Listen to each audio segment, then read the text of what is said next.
17장. 엿새우 예수가 베드로와 야고보와 그의 형제 요한만 데리고 인적 없는 산에 높이 올라갔다. 예수는 그들의 눈앞에서 모습이 완전히 변했다. 얼굴은 해와 같이 빛났고 옷은 비처럼 희었다. 모세와 엘리야가 예수와 대화를 나누는 것이 보였다. 베드로가 소리쳤다. 주님, 여기 이렇게 있으니까 참 좋네요. 주님께서 원하시면 주님과 모세와 엘리야를 위해 오두막 3개를 지을까 합니다. 그러나 그가 아직 말을 하고 있을 때 밝은 구름이 그들을 뒤덮고 구름 속에서 음성이 들렸다. 그는 내 마음에 드는 내가 아주 사랑하는 아들이다. 그의 말을 들어라. 제자들은 그 음성을 듣고 무서워 땅에 납작 엎드렸다. 예수가 그들에게 다가가 어루만지며 말했다. 무서워하지 말고 일어나. 그래서 그들이 눈을 들어 올려다 보자 예수 외에는 아무도 보이지 않았다. 산에서 내려오는 길에 예수가 그들에게 인자가 죽었다가 다시 살아날 때까지는 산에서 본 것을 아무에게도 말하지 말라고 경고했다. 그러자 제자들이 그러면 어째서 율법학자들은 항상 엘리야가 먼저 와야 한다고 말합니까? 하고 캐물었다. 예수가 대답했다. 맞다. 엘리야가 먼저 와서 세상을 개혁한다. 그러나 내가 너희에게 말한다. 엘리야는 이미 왔지만 사람들이 그를 알아보지 못했다. 그들은 마음대로 그를 처리했고 인자 역시 그들의 손에 고난을 받을 것이다. 그제야 제자들은 예수가 세례자 요한에 대해 말하고 있는 줄 알아차렸다. 그들이 다시 무리에게 돌아왔을 때 어떤 사람이 예수 앞에 가서 무릎을 꿇었다. 그는 이렇게 말했다. 주님, 제 아들을 불쌍히 여겨 주십시오. 정신 이상 증세를 보이며 극심한 고통을 겪고 있습니다. 줄곧 불에 들어가거나 물에 들어갑니다. 제가 주님의 제자들에게 아이를 데려왔지만 고치지 못했습니다. 예수가 대답했다. 믿음도 없고 대책도 안 서는 너희를 어떡하냐? 내가 얼마나 너희와 함께 있어야 하며 얼마나 오래 참아야 할까? 그 아이를 나한테 데려와라. 그러고 나서 예수가 그 귀신에게 단호하게 말하자 귀신이 소년에게서 나갔다. 그 순간 소년은 나았다. 후에 제자들이 따로 예수에게 다가가 물었다. 왜 우리는 그 귀신을 내쫓지 못했습니까? 예수가 대답했다. 너희 믿음이 너무 적어서지. 분명히 말하는데 너희한테 겨자씨 크기만한 믿음만 있어도 이 산을 향해 떠올라 저쪽으로 움직여라 하고 말할 수 있고 그러면 그 산이 움직일 거야. 불가능한 것이 아무것도 없는 줄 알게 되겠지.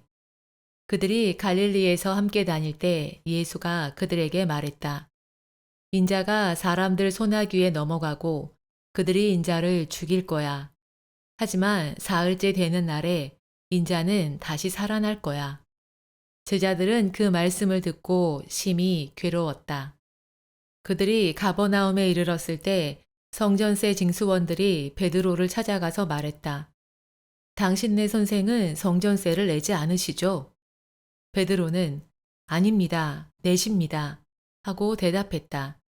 베드로가 집에 들어오자 그가 하려는 말을 예수가 예상하고 말했다. 시몬아, 내 생각은 어때? 이 세상의 왕들이 관세와 조세를 누구에게 거둘까? 가족일까? 다른 사람들일까? 베드로는 다른 사람들입니다. 하고 대답했다. 예수가 그에게 말했다. 그러니 가족은 세금을 내지 않지. 그러나 그들을 불쾌하게 만들고 싶지는 않으니 호수로 가서 낚싯바늘을 던져라. 처음 잡힌 고기의 입안을 보면 은화가 있을 거야. 그 은화로 너와 나의 성전세를 내고 와라. 18장. 제자들이 예수에게 질문했다. 실제로 하늘나라에서는 누가 가장 높습니까? 예수는 어린아이 하나를 곁으로 불러서 그들 가운데 세우고 말했다. 장담하건대 너희 관점을 송두리째 바꾸어 어린아이처럼 되지 않으면 절대 하늘나라에 들어가지 못한다. 이 어린아이처럼 순수한 사람이 하늘나라에서 가장 높은 사람이다. 나를 위해 어린아이 하나를 맞아들이는 사람은 누구든 나를 맞아들이는 것이다. 그러나 누구든 나를 믿는 어린아이 하나를 미혹하면 그는 목에 맷돌을 메고 바다 깊이 빠지는 편이 나을 것이다. 이런 함정이 있는 세상이 가엾구나. 세상살이에 함정이 있을 수밖에 없다지만 함정을 파는 사람이 가엾구나. 너희 손이나 발이 너희를 미혹하면 잘라버려라.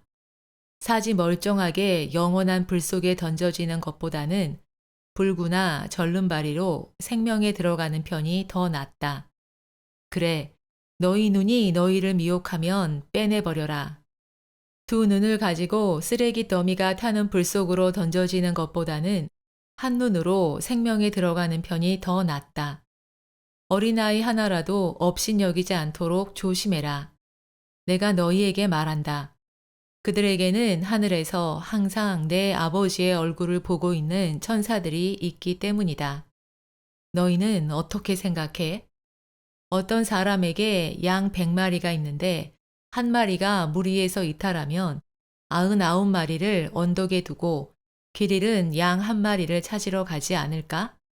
그래, 혹시라도 그가 양을 찾으면 분명히 말하지만 길을 잃지 않은 99마리 양보다 그 양 때문에 더 기쁠 거야. 그러니 어린아이 하나라도 잃는 것은 하늘에 계신 너희 아버지의 뜻이 아님을 너희는 알아야 한다. 그러나 형제가 네게 잘못한 일이 있다면 즉시 가서 말해라. 당사자에게만 말해라.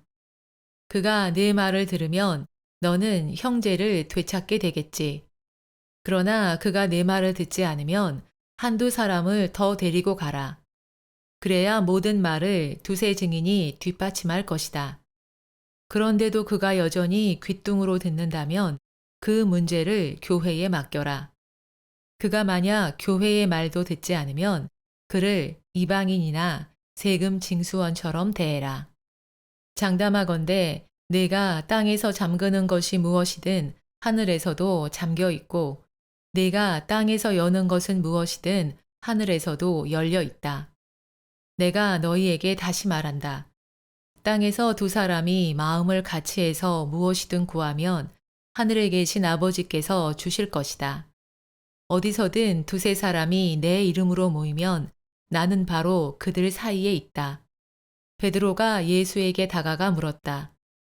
선생님, 형제가 계속해서 내게 잘못을 저지르면 그를 몇 번까지 용서해야 할까요?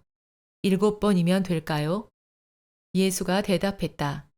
아니, 7번이 아니라 70번씩 7번이라도 용서해야지. 하늘나라는 종들의 빚을 정산하기로 마음먹은 왕과 같다. 왕이 정산을 시작하자 수십억 원 빚진 사람이 끌려왔다. 그가 빚을 갚을 방법이 없었기 때문에 주인은 그 종을 노예로 팔고 아내와 아이들과 소유도 다 팔아 그 돈으로 빚을 갚으라고 명령했다. 이 말을 들은 종은 주인 앞에 무릎을 꿇고 조금만 기다려 주십시오. 동전 하나까지 다 갚겠습니다. 하고 소리쳤다. 그러자 주인은 불쌍한 마음이 들어 그를 놓아주고 빚을 탕감해 주었다. 그런데 이 종이 주인 앞에서 물러나자마자 자기에게 몇백 원 빚진 동료를 만났다. 그는 그 동료를 붙잡아 멱살을 잡고 내 돈 갚아 하고 소리쳤다. 이 말을 들은 동료는 그의 발 앞에 엎드려 간청했다. 조금만 기다려줘. 마지막 한 푼까지 다 갚을게. 그러나 그는 거절하고 밖으로 나가 동료가 빚을 다 갚을 때까지 감옥에 가두었다. 다른 종들이 그 일을 보고 충격을 받아 주인에게 가서 사건의 전말을 고했다. 그러자 주인이 그를 불러들였다. 주인이 말했다. 악한 종아, 내가 네 간청대로 빚을 다 탕감하지 않았느냐. 주인인 내가 너를 불쌍히 여겼듯이 너도 같은 처지에 있는 종을 똑같이 불쌍히 여겼어야 하지 않느냐. 주인은 화가 나서 그가 빚을 모두 갚을 때까지 교도관에게 넘겨주었다. 너희가 각각 진심으로 내 형제를 용서하지 않으면 하늘에 계신 내 아버지께서 너희를 이렇게 대하실 것이다. 19장. 예수가 이 문제에 대한 말을 마치고 갈릴리를 떠나 요단강 건너편 유대 지방으로 갔다. 큰 무리가 예수를 쫓았고 예수는 그들의 병을 고쳤다. 그때 바리새인들이 예수를 시험할 질문을 가지고 찾아왔다. 그들이 물었다. 남자가 어떤 이유로든 아내와 이혼하는 것이 옳을까요? 예수가 대답했다. 태초에 그들을 창조하신 분이 그들을 남자와 여자로 만드시면서 이 때문에 남자는 자기 아버지와 어머니를 떠나 아내와 연합해야 한다. 둘이 한 몸이 되어야 한다.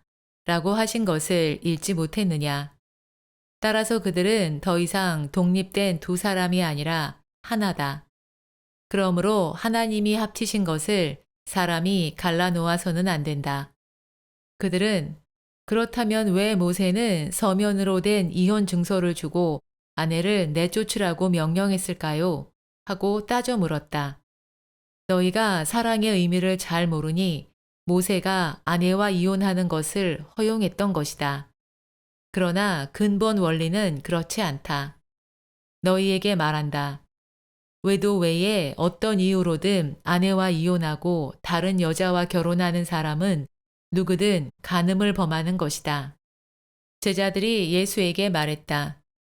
아내를 대하는 남편의 위치가 그렇다면 아예 결혼하지 않는 편이 낫겠습니다. 예수는 이렇게 대답했다. 모든 남자가 이 원리를 받아들일 수 있는 것은 아니다. 특별한 은사가 있는 사람만이 가능하다. 날 때부터 결혼할 수 없는 사람도 있고 사람들의 조처로 그리 된 사람도 있고 하늘나라를 위해 스스로 그리 된 사람도 있다. 내 말을 받아들일 수 있는 사람은 받아들여라. 그때 사람들이 아이들을 예수에게 데려와 손을 얹고 기도해 달라고 했다. 제자들은 심히 못마땅했지만 예수는 이렇게 말했다. 어린아이들이 내게 오도록 둬라. 절대 막지 마라. 하늘나라는 이런 어린아이들의 것이다. 그러고 나서 예수는 아이들에게 손을 얹어주고 떠났다.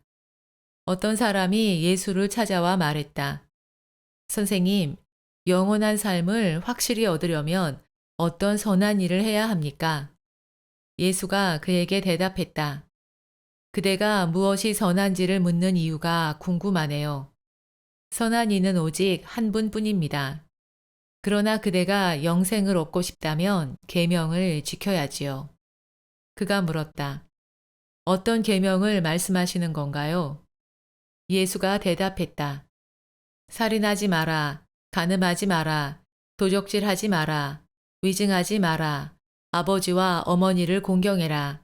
그리고 자신을 사랑하듯 이웃을 사랑해라. 청년이 다시 대답했다.